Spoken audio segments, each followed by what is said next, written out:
2019 జగన్మోహన్ రెడ్డి గారు ముఖ్యమంత్రిగా పదవి స్వీకారం చేసిన తర్వాత ఒక వింత పోకడ రాష్ట్రంలో బయలుదేరింది. కక్షలు, కార్పణ్యాలు, ద్వేషం, అరాచకం, అప్రజాస్వామికం, రాజ్యాంగ వ్యతిరేకం, అవినీతి, బంధుప్రీతి, ఆశ్రిత పక్షపాతం ఇవన్నీ కూడా చోటు చేసుకున్నాయి.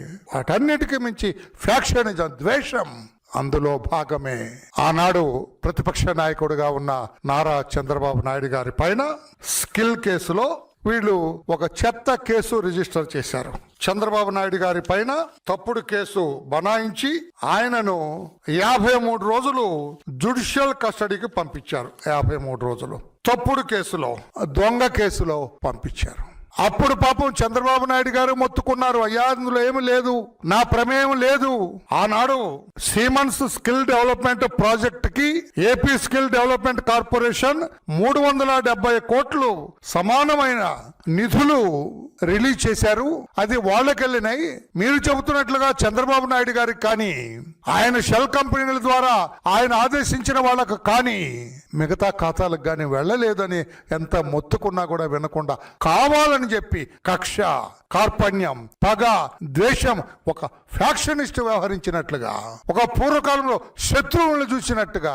రాజకీయ ప్రత్యర్థి శత్రువు కాదండి, ప్రత్యర్థి మాత్రమే. ఈయన శత్రువుగా చూసి ఏది ఏమైనా సరే చంద్రబాబు నాయుడు గారిని అరెస్ట్ చేయాలని చెప్పి 53 రోజులు జైల్లో పెట్టారు. ఏమి సాధించారు?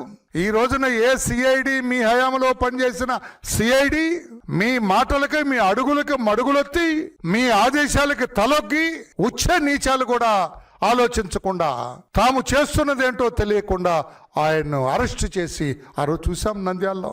ఆనాడు ఉన్న సిఐడి డీజీ కావచ్చు, వెంకటరమణారెడ్డి గారు, కొల్లి వెంకటరమణారెడ్డి గారు కావచ్చు, వీళ్ళందరూ కూడా వ్యవహరించిన తీరు పోలీస్ అధికారులుగా కంటే, దర్యాప్తు అధికారులుగా కంటే ఒక ఫ్యాక్షనిస్ట్ కి తలొగ్గిన అనుయాయులుగా మాత్రమే వ్యవహరించారు. 53 రోజులు భారతదేశంలో సీనియర్ రాజకీయ నాయకుడు, ఏనాడు అవినీతి మరక అంటని నాయకుడు, ఏనాడు కూడా బంధుప్రీతి, ఆశ్రిత పక్షపాతం ఎరగని వ్యక్తి నారా చంద్రబాబు నాయుడు గారిని 53 రోజులు జైల్లో పెట్టారు.